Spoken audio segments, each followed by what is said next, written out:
Welcome, everyone. It is Happy Friday for many of us. I'm Michelle Kuo, the Chief Curator at Large and Publisher at the Museum of Modern Art here in New York.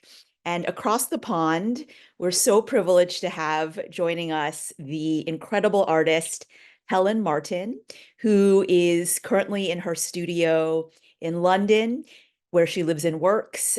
She is just, I can say, a tour de force, but also a friend that I've been really privileged to know for some years now. And the first thing I would say about Helen and her practice is that she really builds worlds. And what I've been fascinated to see over time is the way that she constructs these worlds, often inspired by a very obscure snippet of cultural history or a world event or a line in a novel or a philosopher's thesis. And she draws her inspiration from all over the world as well as throughout time. She creates work in all different media, from sculpture to video. But I would really be just sort of scraping the surface when I say that, because when Helen Marten makes a sculpture, often that sculpture involves something like an impossibly delicate trompe l'oeil rendering of an orange peel that is made from a completely different material, but looks exactly like a tiny orange peel that's on the floor, placed just so. And when she makes a video, she will work for years and years with a CGI animator on the most precise and sort of magical, lyrical kind of animation that is virtuosic, again, in its own right. So she's building these worlds from so many different kinds of media and materials and telling stories that often have the appearance almost of a strange fairy tale. And we'll talk more about this today. But Helen's career, in this way has really achieved the pinnacle of many accolades, including the Turner Prize, as well as the Hepworth Wakefield Prize. And she has exhibited in venues all over the world, including throughout Europe and in the US.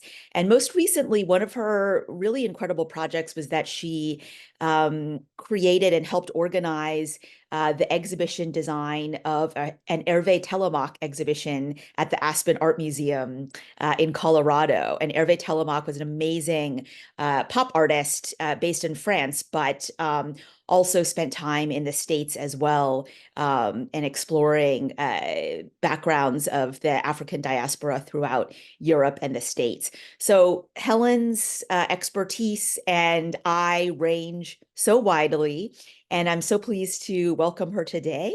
And I thought we could just get started a little bit by talking about some of your most recent exhibitions and installations where you're, again, kind of coming from, let's say, a certain inspiration, whether it's a line in a poem or a strange factoid about a psychologist in America. And so maybe you could walk us through, and we'll just start with the slides of your most recent project, and you can kind of dive right in. Sure. Thank you, Michelle. What a nice introduction. I guess, thinking about exhibition making, when I make an exhibition, the aim for me is often an attempt both towards a total expression of an enclosing concept, but also naturally all the sort of smaller units of that idea that might be connected and repassed within the exhibition structure itself. It's a sort of so on and so on conceptualizing of this idea of maybe languaging every move, and this idea that maybe the deliberate verb quality of to language, so to literally activate substance and maybe capitalize on the inherently attached baggage of meaning, is something like structuring the visibility of that meaning, and all the endeavors within it that enable a work to contain intent and content. And within those exhibition logics. I feel like we have so often been contaminated or offset by the fundamental restrictions that humans entertain, and that many restrictions, sort of social, political, familial, visual, sonic. But I guess fundamentally, one of the things that I'm very interested in is creating the idea. So one, the idea of language with no one-to-one correspondence, and vice versa. The sort of idea that image also sort of slips beyond a linguistic parsing, and maybe parsing feels like particularly old-fashioned or even medieval terminology. But I love the idea that seeing has the same capacity for play and seduction as so many of our other human acts. And I guess, I love the idea that we are living in a sort of mathematical experience of the world. So asking spatial questions that then become discursive algorithms for the way that human touch interfaces with product or nature, becomes sort of built into the conceptual logic of how the structure of an exhibition might take place. So I'm always interested in both the containment values of a sort of architectural situation for placing objects in space, the intensity, the speeds, the rhythms of those gestures, but also the sort of delicacy of material intent within that world. So world building is great because its parameters are so deeply wide. But I guess one thing that I always return to, both in my sort of visual practice and also in my writing practice, is the idea that we are somehow beholden to this retinal convention of an eyes forward point of view, where everything sort of unfolds within a singular viewpoint. And what does it then mean to either obfuscate or deliberately trip up that viewpoint to create different methods of sort of calculating visual space? And just to interject here, we're looking at a detail, for example, that things are not as they seem. So just to your point, I wonder if you could walk us through a little bit of how what are these objects that we're seeing right here, and what are they made of? Because you're tripping up our, visually centric world even as we speak. I mean, these works are made of so many different materials. This, when you're, it's like an implausible constellation of substance. I find that both incredibly liberating and also sort of shocking that there is this sort of permeability and plurality to the way substance can behave, both sculpturally and also linguistically. So this object on screen is a sort of, there's multiple parts to it, all of them handmade, apart from the tiny little snooker ball that rests on this sort of fabricated, upholstered mattress. This work was called Women Counting, and sort of used these sort of surrogate figurative forms. And somehow in my head, I conceptualized them as these faceless widows, which sounds incredibly bleak, but also imagining this sort of queer coupling of two women on a mattress, almost like a sort of surrogate raft of the Medusa, a kind of, bleak end or possible beginning of the world. Maybe to return to this idea of tactile mathematics, in a sense, I love the idea of imagining that, words have shadows in a literal, obdurate sense, in the same way that material has shadows, this sense of stuff that can be mobilized or stratified like geology. And within those geologies, you can sort of attribute or portion out signage onto different things. That is part of the plurality of semiotics. And I feel like I'm speaking a lot of like enigmatic metaphors, but when I'm kind of accumulating or planning or building an exhibition logic, I almost imagine it like holding a full fountain pen onto a piece of cloth and just kind of gradually watching that circle bleed out as you kind of aggregate meaning, or imagining that when you're constructing works, it is a kind of languaging of every move, where within the index of a material language with like things made of wood, having a deliberate lateral surface, things deliberately sprayed with a gloss paint. So there is a sort of enclosed hermetic kind of, I don't know, commercial production value to that object, imagining the temperature of different materials and how those can be both legible or sort of read in an economic way at speed by the audience, but also how they can obfuscate. So Amazing. And this kind of part to part relation, if we keep going in the slides of this most recent exhibition that was at Green Naftali Gallery here in New York in 2023, literally right now you're seeing these crazy perspectives that you built in. So maybe you could walk us through a little bit of that as well, which again is so interesting when you're talking about this beautiful metaphor of a ink stain slowly, gradually seeping out, or the fact that words might have shadows in the same way that objects have shadows, linking all these things from very disparate registers that I felt really happened in this amazing exhibition called Evidence of Theater. And maybe you could talk us through that scenography. yeah, when I was working on this show, I was obsessed with this Bernard Shumie book called The Manhattan Transcripts, which is a small but incredibly poignant book of sort of, I guess they are architectural diagrams that explore the idea of space as a set of spatial transcripts, but imagining totally bonkers incidental things like a tree or a fence or a car or a dog barking being the kind of punctum moments of incident for crimes unfolding. So this book sort of diagrams in quite like graphical architectural terms how a murder might unfold, how a robbery might unfold, how a suicide might unfold.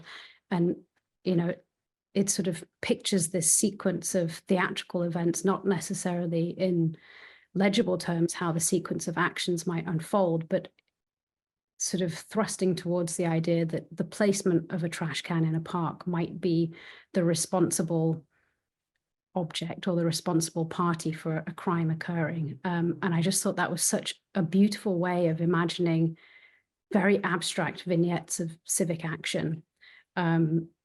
And so when I was planning this show, the title Evidence of Theatre, like these two words are such loaded constructions anyway. Evidence, of course, speaks of crime or remnant or sort of like trace crumbs of something that has just happened or just passed. And of course, theatre is Baroque and full of dramaturgy. So, they both have this very hefty weighting of sort of quotation and authenticity. So the show unfolded over 2 floors, on the ground floor and the 8th floor. So you anyway had this sort of strange Mobius strip of activity where you would have to move, from one floor to the next via a goods lift, and of course sort of experience the installation of these 2 different types of exhibitions in a very different way. So on the ground floor, there were many panels of walls with these deliberate cut-in apertures, all of them offering different angular projections on which paintings could protrude or be inset, but they also offered this sort of deliberate cutting away of spatial density in a sense. So you could, frame specific points of view in a very filmic way. So it became like this new form of a sort of terminal scripting, perhaps that's a good way of thinking about it, where how you would translate and understand information was given a very deliberate pacing. So the ground floor was paintings, sculptural wall panels, and floor sculptures, whereas the 8th floor mostly held a CGI video titled Writing a Play. And this title, Writing a Play, was also, a very deliberately sort of interwoven with the concept of evidence of theatre, that you would have these 2 different types of, I guess, or many different types of networked forms that sort of, part of a conversation of how viewing might unfold and how how the staging of that viewing could be controlled or insulated or isolated in very specific ways. Yeah, I think we were looking, actually, we could even go back to the CGI. Well, actually, this is beautiful too. So we could just dive into this. But as we cycle through, you'll see these different elements where we were describing the way that Helen uses literally all manner of materials to create these. In this case, is almost trompe l'oeil game board slash perspectival recession. But as we continue on, maybe we'll see some additional images of this installation as well. Exactly. And so in the CGI video too, I felt that you were performing the equivalent almost, which is rendering these. I think a few slides back, we saw a deer lying in the snow, but all of these very, very strange animals, minerals, flora, fauna, and flotsam. And they're all always rendered out of very unexpected materials and substances. And you could also talk a little bit maybe about the Kellogg's cereal advert, which sort of provided the leitmotif for these amazing paintings as well. Okay, so lots of questions. So yeah, most of the sculptures on the ground floor were, they were objects that offered sort of alternate grammatical or semantic routes for exchange and collapse. Maybe that's a sort of shorthand way of describing it. So there were bridges, beds, pillows, windows, and other lateral surfaces like this game board, for instance, or a roof on which to lay down details that would help to navigate the construction of the show. And then these, sort of diagonal or offset panels holding the Freud advertising. So just a sort of sidebar notation on that advertising. This was a 50s ad that Kellogg's made to promote breakfast cereal in the US, using Sigmund Freud as its sort of delivering protagonist of how brilliantly delicious and crunchy and perfectly familiarly wholesome eating a bowl of cereal was. And I just thought it was such an insane sort of construction of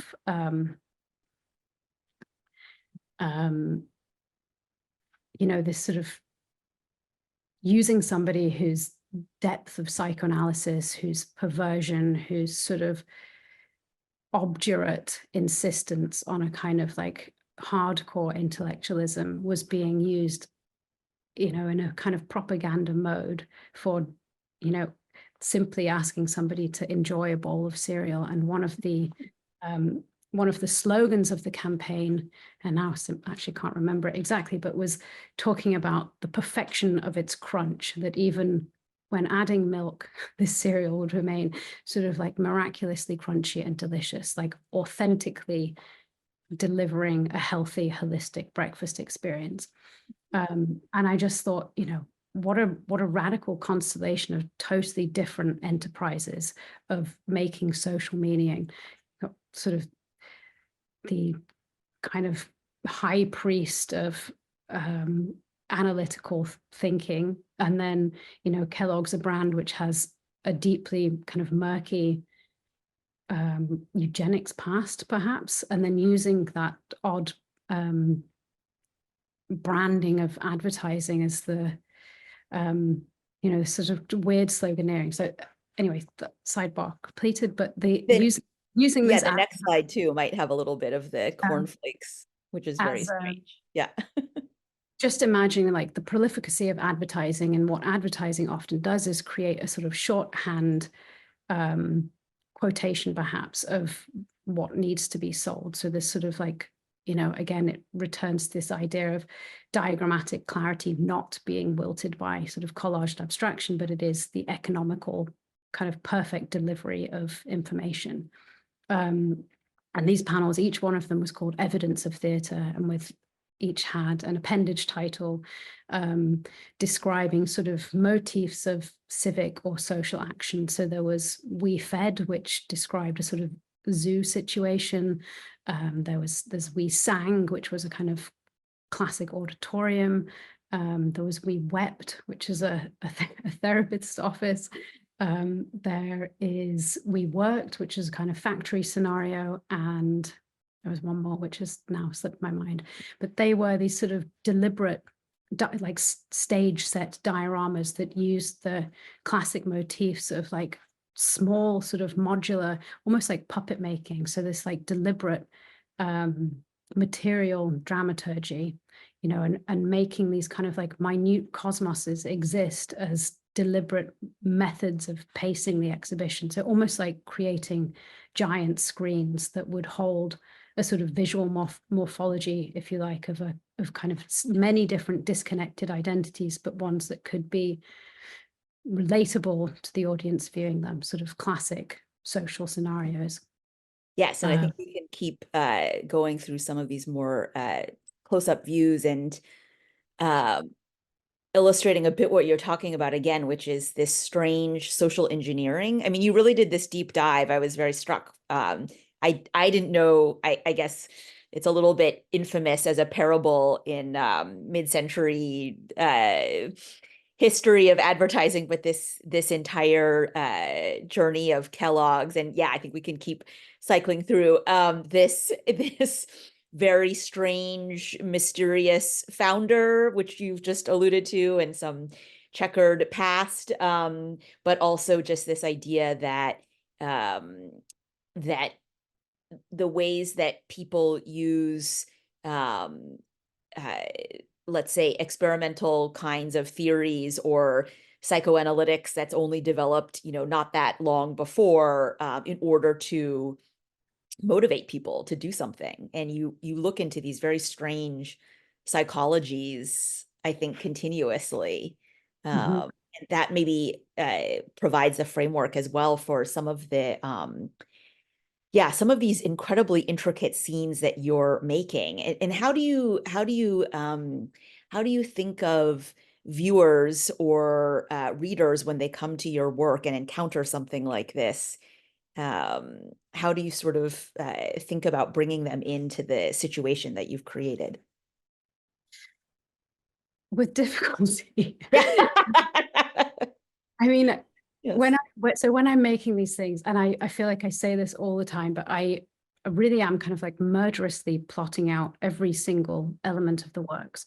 So, you know, that means a kind of full spectrum of drawing possibilities, from sort of scribbling out how a work begins, literally like that beginning idea, kind of fast-paced scribble, and those scribbles kind of accumulate and get volume, and they, you know, many parts are added to the potion of that making, and then those intentions of making are kind of retranslated into more intense graphic drawings, into CAD drawings, and we kind of build a much larger logic for how everything unfolds. And then once all of those elements are intact, it's about sort of reintroducing them back into the idea of the exhibition. So literally the sort of install plan, if you like. Yes.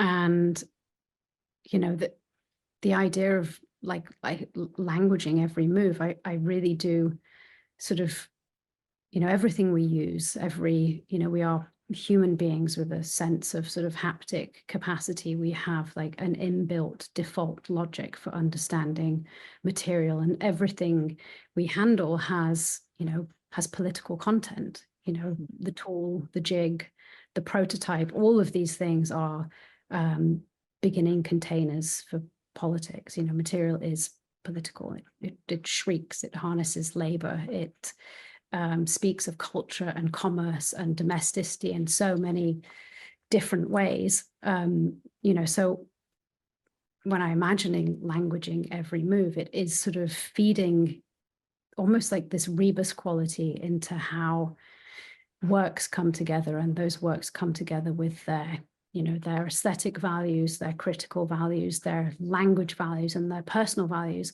and all of that sort of builds into this much wider index that then also incorporates an audience. So you have this sort of like mutuality of discursive possibility, and that for me is incredibly exciting, because it means that you have, I guess you're allowed all of these different modes of capture and obfuscation versus like incredible generative creation. You know, and I've of course run into error all the time, and I feel like error in the actual physical act of making is incredibly exciting as well. I'm sure I think there's you know, imagining like this weird magnetism that pulls you continually between sort of fear and pleasure, and then all the emotional signifiers in between. There is like the danger of the caress when you're touching something, and how you're building sort of intention into making a mold, or doing it badly and running into all of the kind of glorious bits of spill or excess or erosion that happen in that mode. And then there is the sort of other side of that, that is the miracle of beauty and the pressure for that beauty to gain vocal survival. And maybe that is also part of a desire to subvert what I suppose is, you know, the inherently patriarchal tool index of like making. You know, it's such as, you know, it has been a very sort of specifically gendered enterprise. And sort of finding within that chaos the sort of strongest feeling is kind of part of the madness of making things.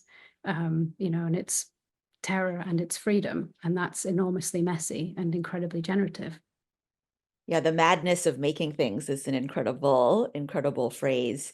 I think also the way that your work is often compared to something like a rebus, where you have different, very disparate kinds of symbols or language or registers of meaning come together. And yet at the same time, you can never quite decode the mystery of your rebus. So it's got all of these kind of endless or an infinite regress of meanings when we are in your installations. And the one we've been looking at now for a little bit is from Sadie Cole's gallery in 2021. And actually this work is now in the collection of the Museum of Modern Art. So it's near and dear to my heart. But this work in particular, I was struck by the way that the painting, which is on the left, you titled this ensemble Two Regimes of Madness. And you can kind of see just from this slide, there's a kind of top half and a bottom half, a little bit reminiscent of Duchamp's large glass. But I always, you know, loved seeing these two halves of the same whole, almost like you have this Freud-like, yet another Freud-like character on a couch on the bottom, and then a kind of mad shipwreck person on the top, and this two halves, madness and civilization, actually part of the same whole. At least that's how I fantastically read into your work. No, So totally, tell totally. me if I'm, Um, yeah, a little bit, you know, that, yeah, I mean, the on title the right itself track. is a stolen title. It belongs to a book written by Deleuze that is a collection of essays and conversations, I think published. It's sort of 20 years of writing and conversation, I think published in 75, maybe 20 years onwards. Don't quote me on that. And the book talks about, in theory, the sort of, I mean, very basically, desire versus capitalism. And within that, sort of the realms of capitalism, schizophrenia, perversion, pleasure.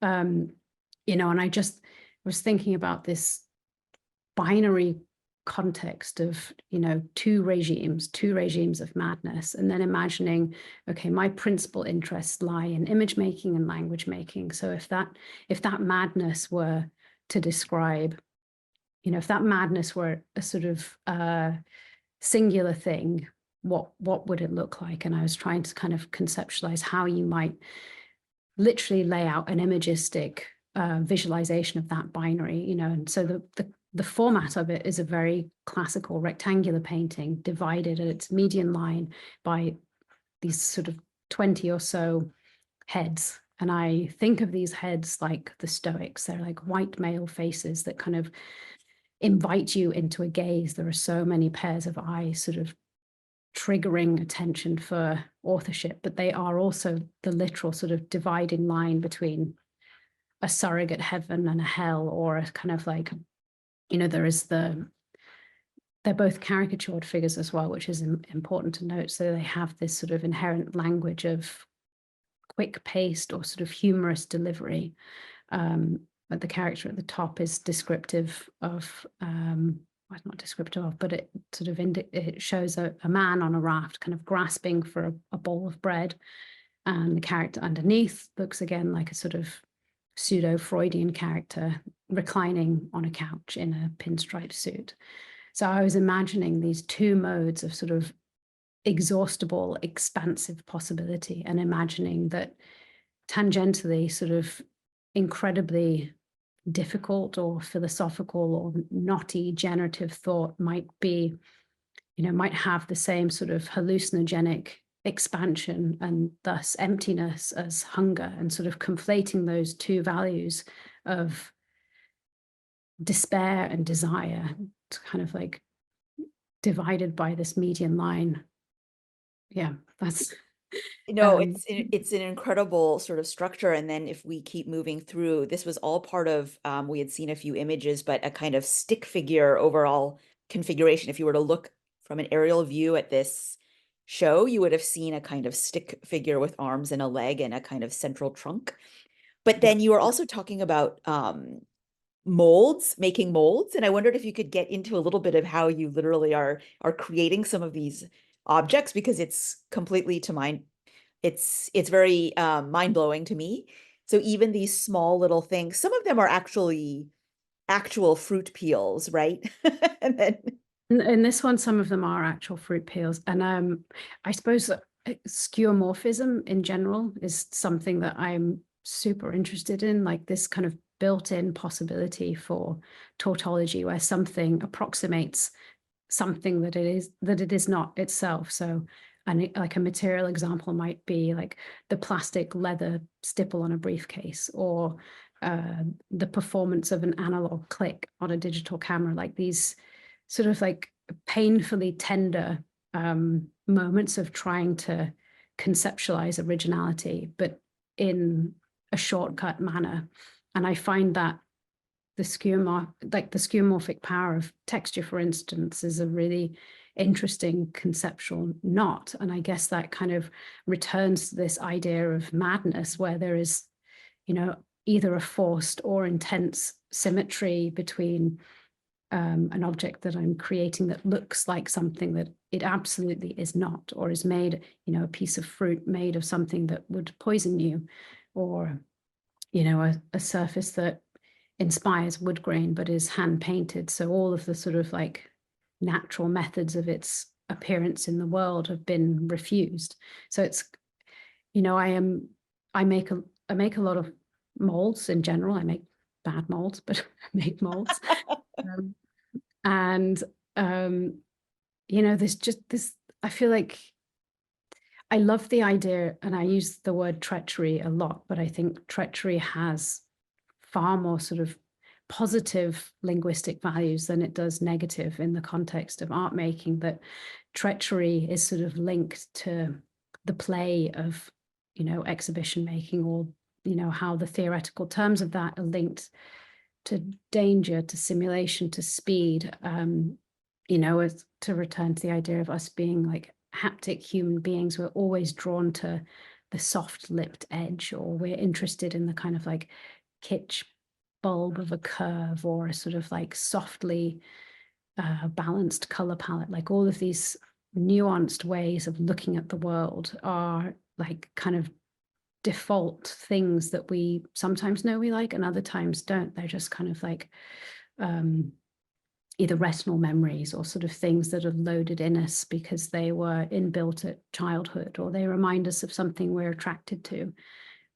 So this kind of method of mathematics, again, like adding a bit here or changing a bit there just to undo balance or assert a kind of like off-kilter phrasing of material that looks maybe like, approximation is a really interesting word because it isn't simulation, it isn't translation, it's this sort of strange hybrid in between.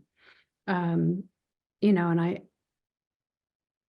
I often look at things and think, why have I cast that to look like a piece of fruit, for instance, and often it's just like in the simple mode of using the hand to create a point of translation, you discover so much. It's like the aggregate terminology of actually making things. You know, everybody makes things with a different speed, with a different pleasure in doing some things, with a different skill set, you know. So of course that skill set also binds with it meaning, you know, and that meaning again has language. It's like this continual constellation of additive and subtractive processes, and those work across the board from sort of super conceptual thinking to really granular, like mercantile practice in the studio.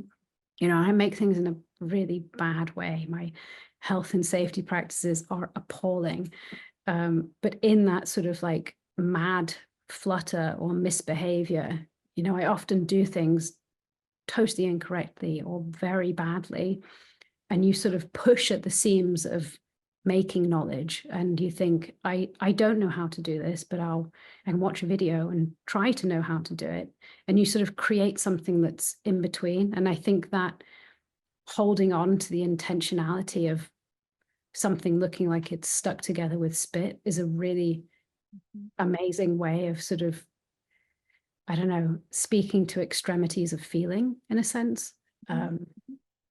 Yeah, you are, I mean, I would slightly disagree with you because I've been to your studio and seen how precise Okay, but so I also many of work with a your lot of other people who make elements are. very well. I know I'm just being cheeky, but I think you have this incredible sense of this almost existential push and pull that we all face, which is continually attempting, and of course, gravity will have its way with something, or you'll try and make up, as precise a form as possible, and as you were saying, it might seep out or have some sort of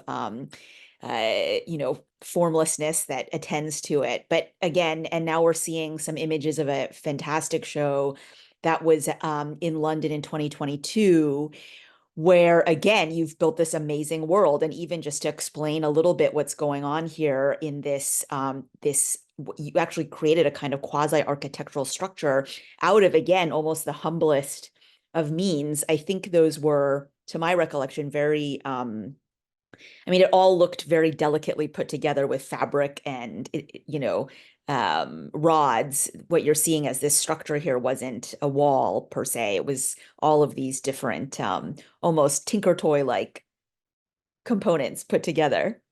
Yeah. So, I mean, this exhibition's own folly was kind of totally classical. I was just thinking about these three different modes of description, like, okay, how to depict a horse. One can depict a horse photographically or pictographically via image, one can depict it via narrative, and one can depict it physically by structure. So the sort of conceit of this exhibition was how to push that format, and in a way it became this sort of like absurdly Baroque intervention in the space.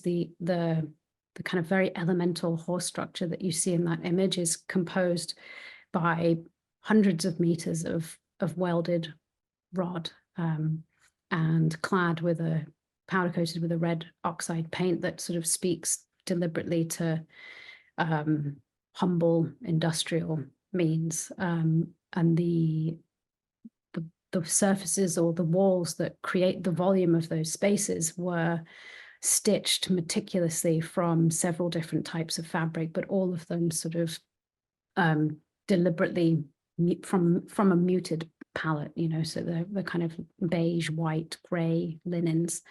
And each of the panels that you see, the smaller panels depicted on the wallpaper, have a one-to-one correspondence with the 26 letters of the alphabet, so an A to Z.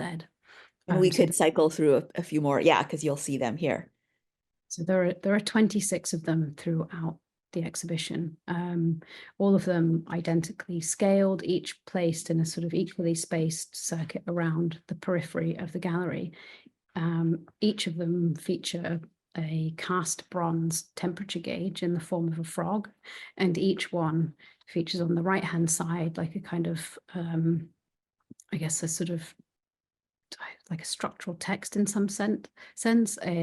One of the 26 paragraphs that belonged to the story that described in narrative linguistic form the horse of this exhibition. So that was called The Almost Horse. And each one of these textual paragraphs, the paragraph began with the next consecutive letter of the alphabet. So they became like a kind of page fragment of a fictional story written by me that described the generative friendship of two strangers and their horse. And the horse wallpaper you see was really fun to create. We brought a physical horse into the gallery, like a physical white horse came into the gallery and was photographed standing within the gallery.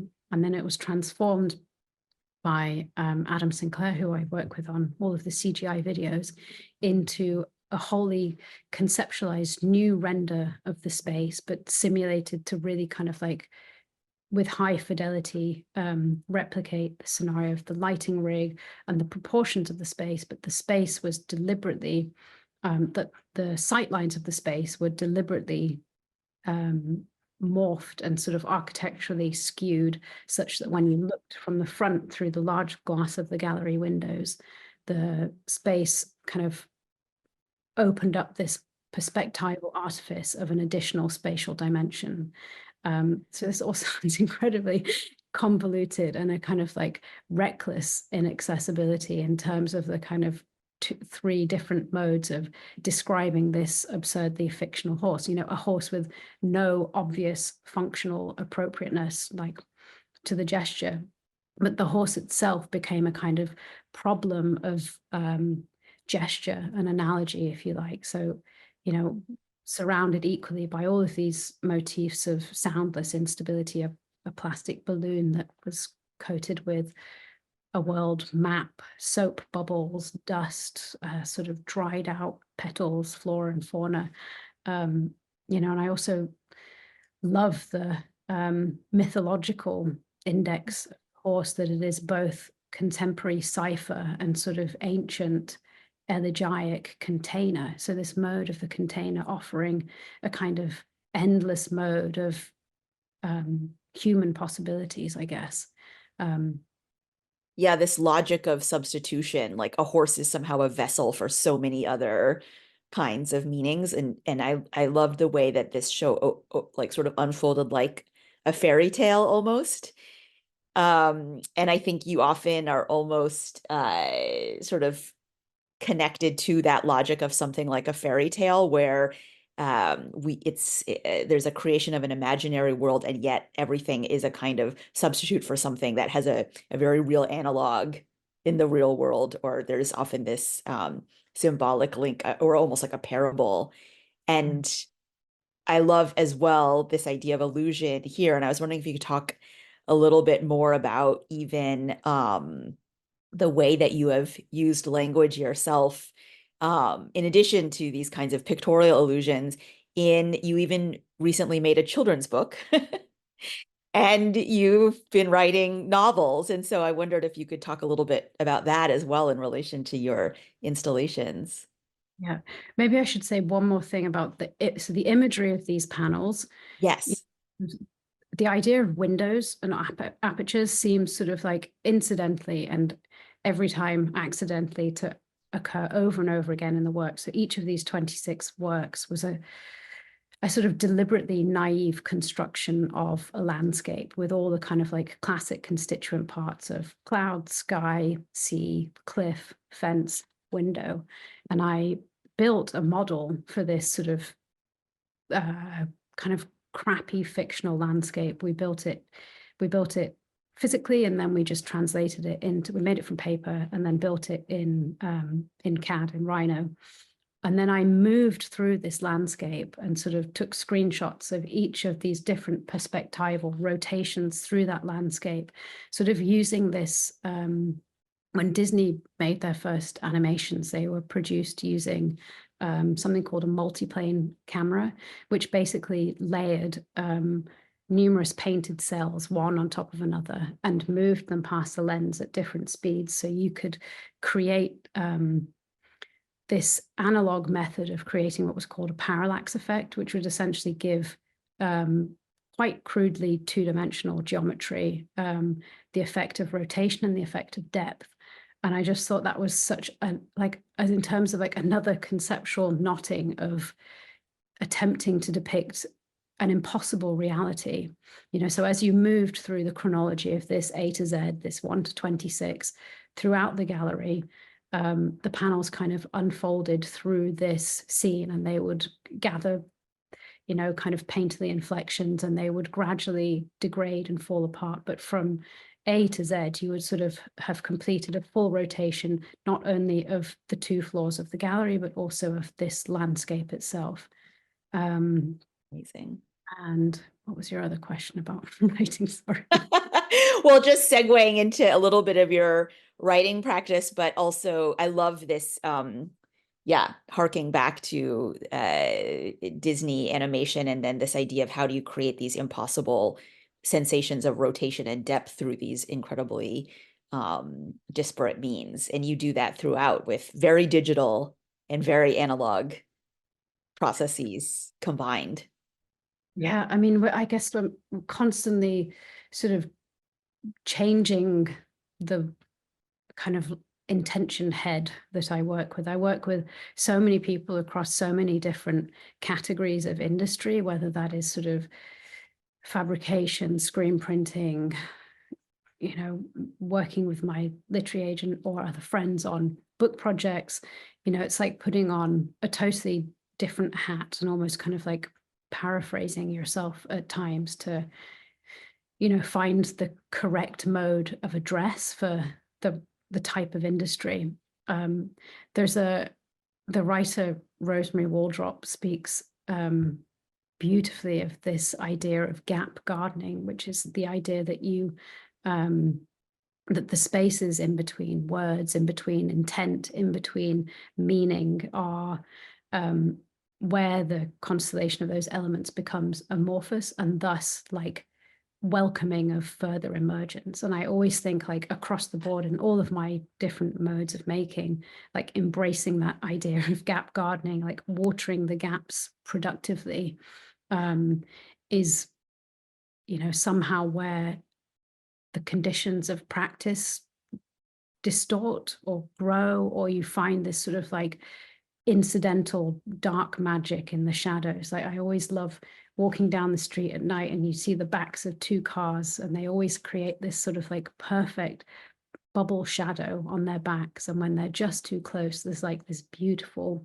sort of elliptical overlap where the shadow is its most dense. And I always think of that moment of density as Rosemary Waldrop's gap gardening, that when you've backed too close onto something, that is the point of sort of our most perverse, our most provocative, our most kind of willful ambiguity. Wow. And somebody wrote about my work last year that it was along the lines of willfully ambiguous, and I, meaning negatively, but I took that as an enormous compliment, because I feel like, the terror freedom complex of language is enormously messy. And what is electric about art making is that somehow the hermeneutics of it open themselves with like deep and gracious optimism. So like a willful nuance of intent or meaning of the world is not like opposite, like not kind of like, I don't know, not like being unclear, or not like deliberately choosing a route Trying away. to, yeah. It's like, a continual sort of semantic stitching or jogging in place that can only be useful and, kind of full of interesting surprise.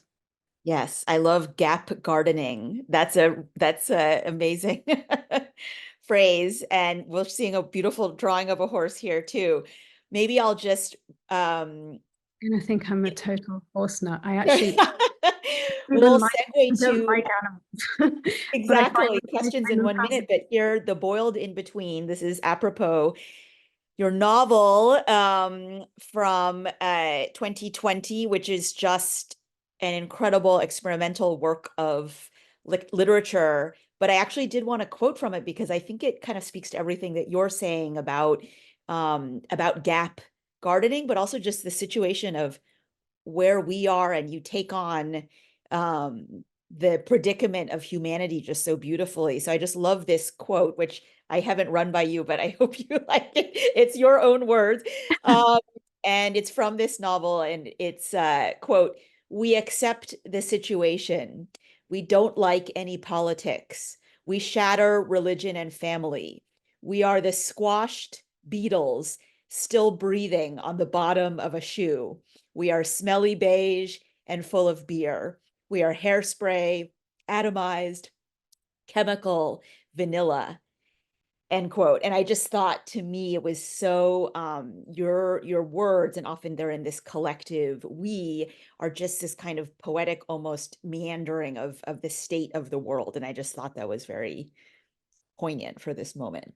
There's an epigraph from Bertolt Brecht at the beginning of that book that maybe encapsulates our current mood perfectly, and it's along the lines of, will there be singing in dark times? Yes, there will be singing about dark times. And I just think that is such a sort of beautiful mode of optimism through darkness, which is deeply inspiring.